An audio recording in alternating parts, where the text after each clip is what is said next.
우리는 지난 3주 동안에 이 하나의 사건, 즉 바리새인들이 제자들이 손을 씻지 않고 음식을 먹은 사건을 가지고 예수님께 왜 제자들이 장로들의 전통을 지키지 않습니까? 라면서 이 정결의 문제로 이의를 제기하고 있는 그 사건을 다루고 있는 본문을 함께 보고 있습니다. 두 주에 걸쳐서 몇 번이나 이야기했지만 이 사건의 본질은 거룩함, 정결의 문제였습니다. 그들이 3, 4절에 설명되고 있는 손을 씻거나 그릇을 씻거나 하는 등의 행위는 사실 이 위생에 관련된 문제가 아니라 종교의식과 관련된 그런 행동이었습니다. 그래서 NIV 성경을 보면요, 이 씻는 행위를 세레모니얼 워싱이라고 합니다. 의식적인 씻음이라는 거죠. 그냥 의식적으로, 의례적으로 하는 그러한 거란 얘기예요. 즉 손을 씻거나 그릇을 씻거나 하는 행위가 그들의 건강을 걱정해서 하는 행동이 아니라 우리는 하나님의 거룩한 백성이다라는 것을 보여주기 위해서, 표현하기 위해서 하기 위한 종교적인 행동이었다라는 말입니다. 그들이 이렇게 거룩, 정결의 목숨을 거는 이유는 바로 하나님께서 그들에게 거룩하라라고 명령하셨기 때문이기도 합니다. 레위기 11장 44절 45절의 말씀인데 우리가 잘 알고 있는 구절이에요. 나는 주 너희의 하나님이다. 그러므로 너희는 몸을 구별하여 바쳐서 거룩한 사람이 되어야 한다. 내가 거룩하니 너희도 거룩하게 되어야 한다. 땅에 기어다니는 어떤 길짐승 때문에 너희가 자신을 부정하게 하여서는 안 된다. 나는 너희 하나님이 되려고 너희를 이집트 땅에서 데리고 나온 주다. 내가 거룩하니 너희도 거룩하게 되어야 한다. 하나님이 거룩하시기 때문에 하나님이 택하시고 하나님을 따르는 하나님의 백성, 하나님의 자녀 또한 거룩해야 된다. 그래서 내가 거룩하니 너희도 거룩해야 한다라는 말씀을 그렇게 반복적으로 하시고 있다라는 얘기죠. 근데 여기까지는 이해가 가죠.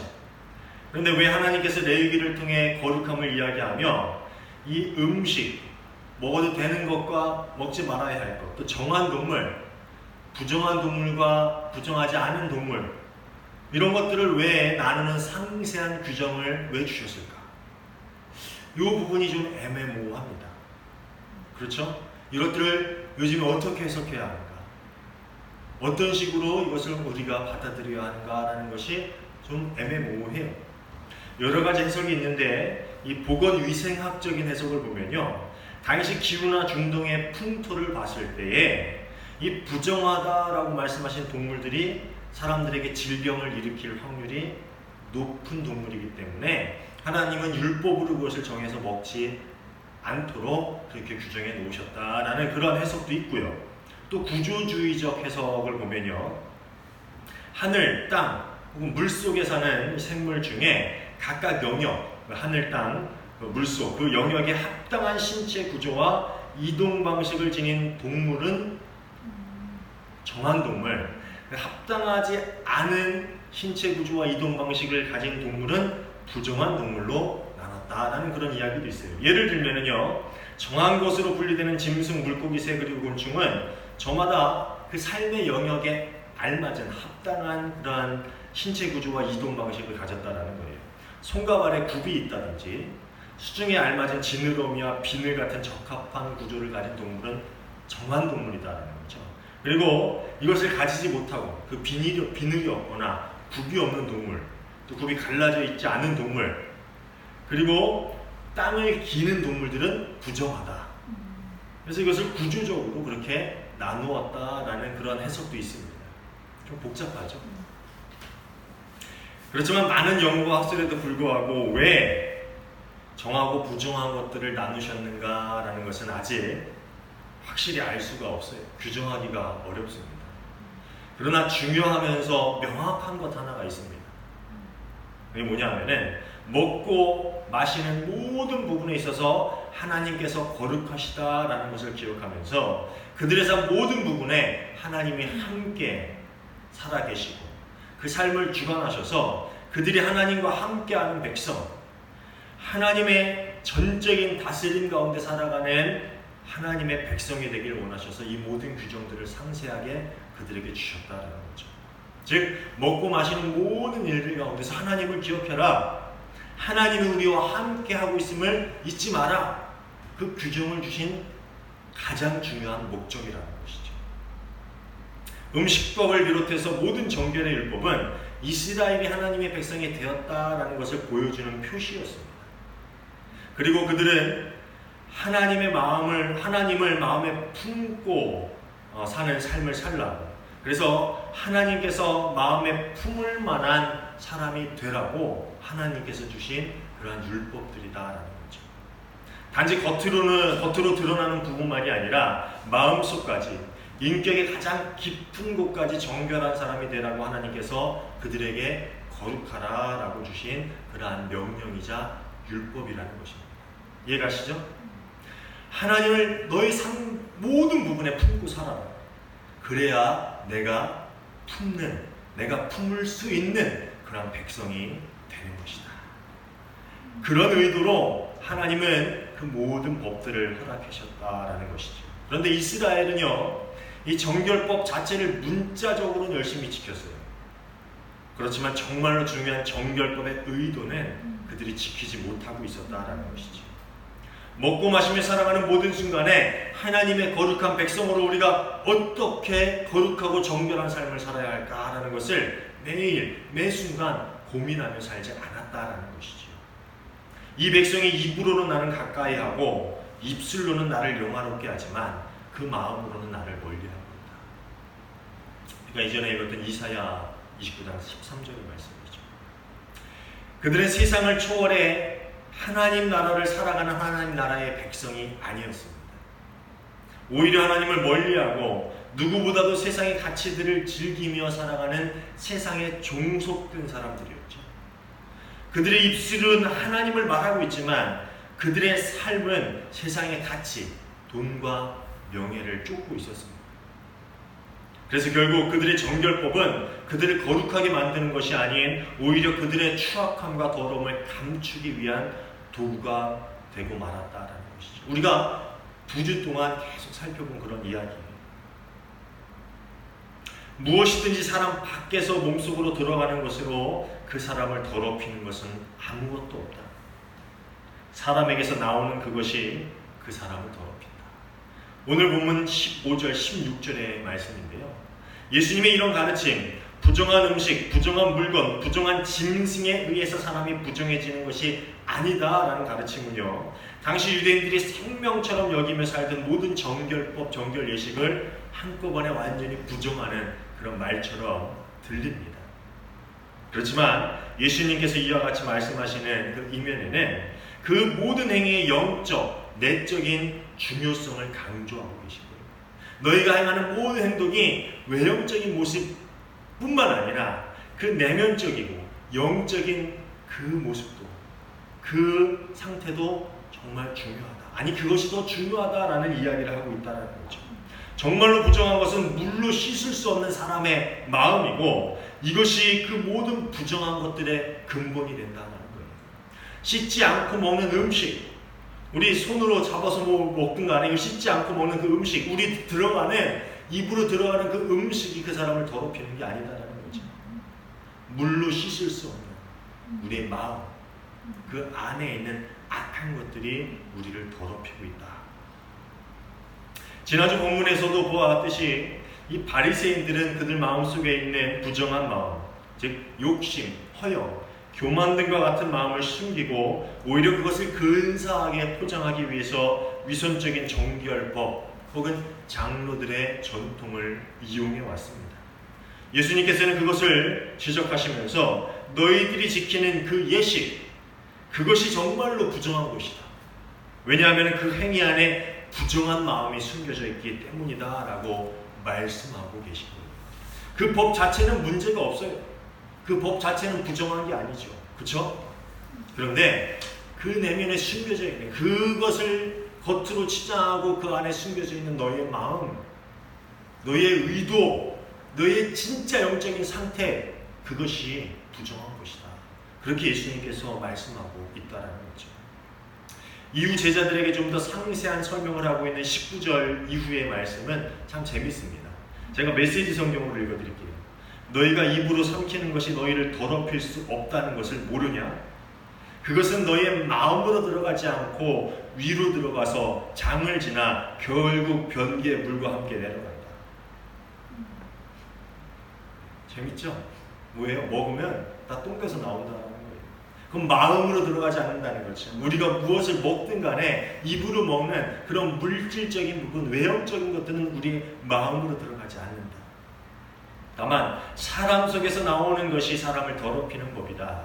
음란, 정욕, 도둑질, 살인, 간음, 탐욕, 부정부패, 속임수, 방탕, 비열한 눈빛, 중상모략, 교만, 미련함, 이 모두가 마음에서 토해내는 것이다.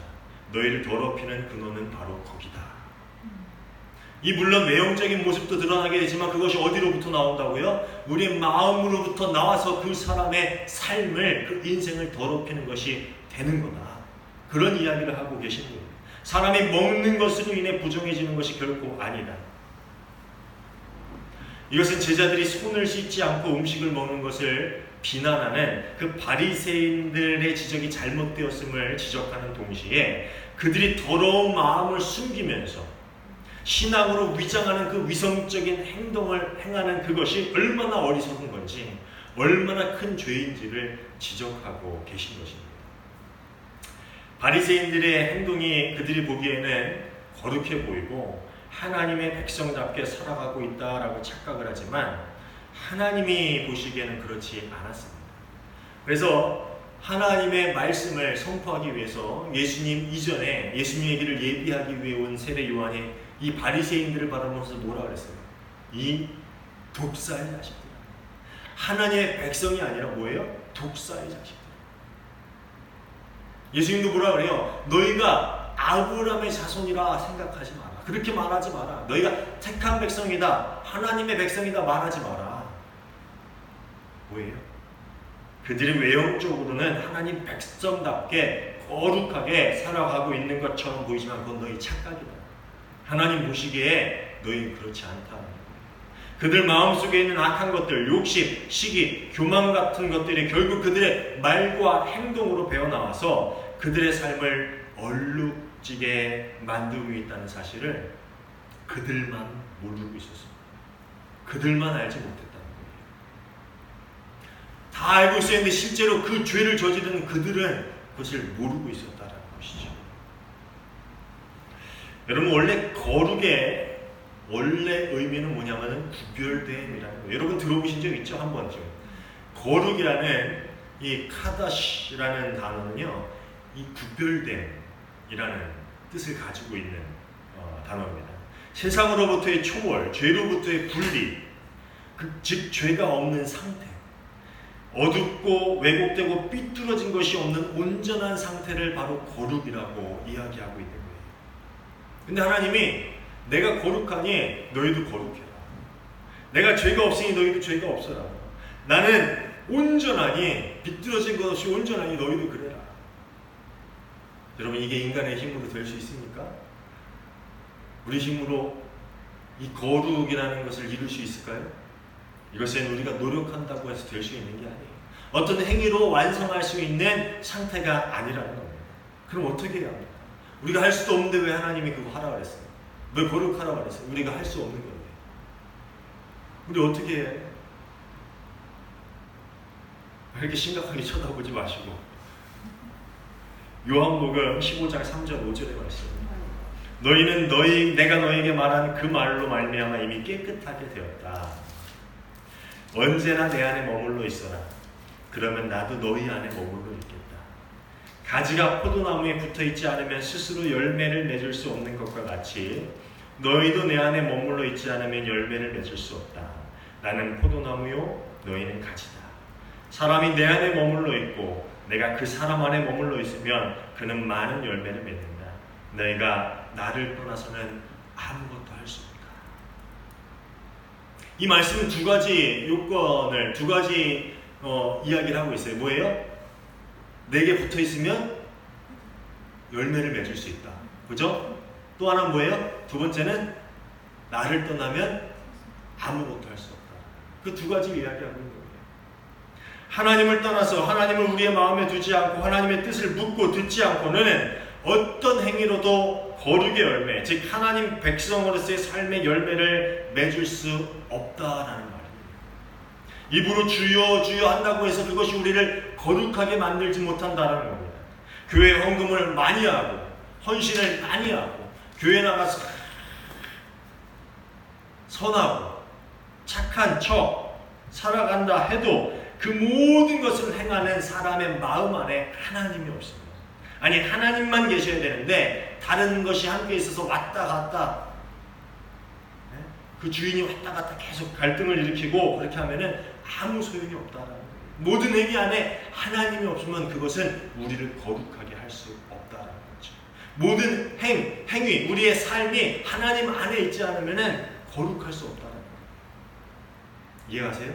그러나 우리의 작은 행동, 우리의 작은 말 하나라도 그것이 우리 안에 하나님이 계시고 우리가 하나님 안에 있는 상태에서 행하여진다면 그것이 바로 거룩한 삶의 열매가 된다라는 그런 이야기를 하고 있다는 겁니다. 우리가 잘 알고 있는 고린도전서 13장 1절부터 3절까지 말씀을 볼까요? 여러분, 고린도전서 아시죠? 사랑장입니다. 제가 읽어드릴게요. 한번 들어보세요. 내가 사람의 방언과 천사의 방언으로 말을 할지라도 내게 사랑이 없으면 울리는 징이나 요란한 꽹과리가 될 뿐입니다. 내가 예언하는 능력을 가지고 있을지라도 또 내가 모든 비밀과 모든 지식을 가지고 있을지라도 또 내가 산을 옮길 만한 모든 믿음을 가지고 있을지라도 내게 사랑이 없으면 아무것도 아닙니다. 내가 내 모든 재산을 나누어 줄지라도 자랑스러운 일을 하려고 내 몸을 넘겨줄지라도 내게 사랑이 없으면 내게는 아무런 이로움이 없습니다. 이게 무슨 말이에요? 사랑해라 라는 얘기예요? 사랑에 대한 이야기입니까? 사랑에 대한 이야기죠. 근데 우리가 알고 있는 그런 사랑이 아니라 하나님의 마음, 하나님의 뜻, 이해가세요? 하나님의 그 사랑, 하나님의 성품, 하나님의 뜻과 그 마음이 없으면은 안 된다라는 거예요.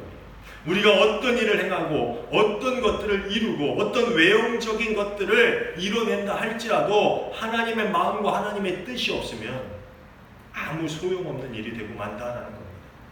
우리의 삶에 하나님 나라를 세워갈 수 없다라는 것이죠. 아까 거룩이라는 단어의 원뜻이 분리됨이라는 말씀을 드렸는데 바리새인들은 그들의 행위, 즉 정결의 의식을 지키는 삶으로 그들이 세상 속에 속하지 않은 사람들이다. 혹은 세상과 분리된 하나님의 백성으로 살아가고 있다라는 생각을 하고 있었습니다. 그런데 그 모든 행위 안에 하나님의 마음이 있지 않으면 그것은 아무 소용이 없는 일이다라고 성경은 분명히 이야기하고 있습니다. 그 모든 의식을 지키며 산다 할지라도 정말 사람이 힘들고 어렵게 그 모든 예식 가운데 까다롭지만 것을 다 지킨다 할지라도 내가 수많은 송아지와 수많은 염소 그것을 하나님 앞에 제물로 드린다 할지라도 그 안에 하나님이 없다, 하나님의 마음이 없다, 하나님의 뜻이 없다면 그것은 내게 아무런 이로움이 없다라는 것이죠. 우리가 어떤 일을 행하든 그 안에 하나님의 마음이, 하나님의 사랑이 있는가? 우리가 매 순간 하나님 앞에 서고 있는가? 어떤 결정을 내릴 때, 어떤 행동을 취할 때, 누군가에게 어떤 말을 내뱉을 때, 어떤 일을 할 때 등등 매 삶의 순간에 우리는 하나님 앞에 서서 하나님의 뜻을 묻고 듣고 순종하며 살아가고 있는가? 이것이 우리의 삶을 거룩하게 만드는 요건이라는 겁니다. 우리는 그 옛날 이스라엘 정결법을 지키는 세대를 살고 있지는 않습니다. 참 다행이죠. 우리가 이스라엘의 정결법을 지키면 그 좋아하는 돼지고기를 먹을 수가 없습니다. 어제 저녁에도 순댓국을 먹었는데 정결법을 지키는 사람들이면 그거 먹을 수 없죠. 정결법을 더 이상 지키지 않아요. 그렇지만 우리의 마음, 우리의 생각, 우리의 의도, 우리가 내뱉은 가벼운 말들이 하나님의 뜻과 마음에 부합한지를 생각하고 고민하며 살아야 되는 그러한 시대를, 그러한 삶을 우리가 살아가고 있습니다. 뭡니까? 우리가 그리스도인이기 때문입니다. 하나님의 자녀이기 때문에 하나님 나라를 살아가고 있는, 이미 시작된 하나님 나라를 살아가고 있는 하나님 나라의 백성이기 때문에 우리는 하나님의 뜻과 하나님의 생각과 계획에 맞는 삶을 살고 있는가 늘 고민해야 한다는 것이죠. 어떻게 보면은 더 힘들고 어려운 그런 삶을 우리가 살고 있는 것 같아요. 저는 요즘 스스로 훈련하고 있는 것이 있습니다. 누군가에게 이야기할 때 5초만 늦게 대답하고 이야기하기. 이것을 좀 마음속에 계속 되뇌이는데 잘 되진 않네요. 특히 가족들한테는 제가 이게 좀 힘든 것 같아요. 근데 사실 이게 한 좀 됐어요. 옛날부터 누군가에게 대답할 때 내가 5초만 늦게 대답하고 좀 늦게 행동하자. 제가 원래 빠릿빠릿하잖아요. 바로 그냥 생각하고 판단하고 말하고 바로 행동하는 그런 성향이 있는데 이걸 좀 고쳐야겠다. 근데 이게 뭐 삶의 습관이 저를 불편하게 하거나 나쁘게 하거나 이것보다는 고민 없이 대답을 하거나 말을 내뱉은 후에 돌아보면 그 결과가 어떠하든지 상관없이 그 안에 하나님의 뜻과 어긋나는 일들이 종종 발견되기 때문에 제가 그런 좀 결심을 한 적이 있어요. 꼭 제가 무슨 일을 했는데 그게 뭐 잘못돼가지고 나한테 뭐 부메랑이 돼서 돌아와서 그런 게 아니라 그냥 그러고 나서 그 사람은 아무렇지 않을 수 있지만 돌아보고 나면은 내가 이게 너무 내 생각대로만 내 뜻대로만 생각하고 대답하고 행동했구나라는 것들이 종종 보이더라는 거예요. 나이가 들수록 좀 그런 게 생기더라고요. 사실 많은 일들에 대응하는 우리의 말과 행동의 내면 깊은 곳에는 우리의 생각, 우리의 뜻, 우리의 욕심과 시기 같은 우리들만의 것들이 숨겨져 있습니다. 그것들이 우리의 말과 행동, 우리의 삶을 결정하게 되지. 꼭 말 실수를 해서도 아니고 그 말 때문에 곤란한 일들을 당하기 때문이 아니더라도 돌아서서 생각해 보면은 그렇게 말하고 행동한 내 안에 하나님의 마음이 아니라 내 마음이, 하나님의 생각이 아니라 내 생각이, 하나님의 뜻이 아니라 내 뜻이 있었음을 저뿐만 아니라 여러분 모두도 아마 깨닫는 경험을 하셨을 겁니다. 그리고 그것을 깨달으면은 하나님이라면은 이렇게 말하기를, 이렇게 행동하기를 바라셨겠구나 하는 그런 하나님의 뜻을 알게 되는 그런 시간들이 찾아오죠. 우리의 말과 행동이 꼭 누군가를 상처 주거나 악한 결과를 만들어내지 않을 수 있어요. 그렇죠? 우리가 하나님의 뜻과 상관없이 해도 상대가 상처받지 않을 수 있고 악한 일들을 만들어내지 않을 수 있어요. 그렇지만 작은 것 하나라도 우리가 하나님의 마음을 헤아리지 않고 결정하고 하나님의 뜻을 묻지 않고 행하게 된다면요, 그것은 내 안에 하나님이 없이 사는 것과 마찬가지다라는 겁니다. 그리고 하나님이 계시지 않으면 그곳에 무엇이 있겠습니까? 내가 말하고 행동하는 내 삶의 모든 부분에 하나님이 없다면 하나님이 없는 그곳에 무엇이 있어요? 뭐가 있어요? 나가 있지. 나. 그 나는 뭐예요? 세상적인 가치들에 의해서 좌지우지되는 나. 쉽게 쓰러지고 쉽게 변하는 나. 그 나만 있다라는 거예요. 사랑하는 여러분, 하나님이 내 안에, 내가 하나님 안에, 이 거룩한 삶의 비결을 늘 기억하면서 여러분의 모든 삶이 하나님 나라의 거룩한 백성의 삶이 되기를 간절히 부탁을 드립니다. 제가 예전에, 아주 오래전에 읽은 책인데 하나님이라면 어떻게 하실까? 참 고전이죠. 오래된 고전입니다. 여러분 읽어보셨나요? 아주 오래전에 읽어보신 분도 있을 거고 아직 못 읽어보신 분도 있을 텐데 여러분 못 읽어보신 분들은 한번 읽어보시고 읽어보신 분들도 한번 제가 갖고 있는데 빌려가셔서 읽어보시길 바랍니다. 하나님이 내 안에 있고요. 내가 하나님 안에 있으면은 하나님이라면 어떻게 생각하실까? 하나님이라면 어떻게 말하실까? 하나님이라면 어떻게 결정하시고 어떻게 일하실까? 이런 것들을 고민하게 된다는 거죠. 거룩함, 분리됨, 구별됨. 그런 삶은 내가 하나님 안에 있고 하나님이 내 안에 있어서 내 의지, 내 뜻, 내 생각이 아닌 하나님의 뜻, 하나님의 생각, 세상의 가치를 초월하는 하나님의 계획을 따라 살아가는 삶이 바로 거룩한 삶이라는 것을 여러분 기억하시길 바랍니다. 오늘 우리 함께 찬양한 후에 같이 기도할 건데요. 찬양집 24장에 있는 주님 마음 내게 주소서라는 그 찬양을 부를 겁니다. 이 찬양을 부를 때에 그 찬양의 가사가 우리의 고백이 되기를 원합니다. 주님, 제 안에 선한 것이 없지만 주님이 제 안에 제 마음속에 임재해 주십시오. 그래서 제 안에 모든 악한 것들을 쫓아내시고 오로지 주님 마음을 품게 하여 주시옵소서라고 그 찬양의 가사를 묵상하면서 우리 같이 찬양하고 함께 합심으로 기도하기를 원합니다. 같이 찬양할까요?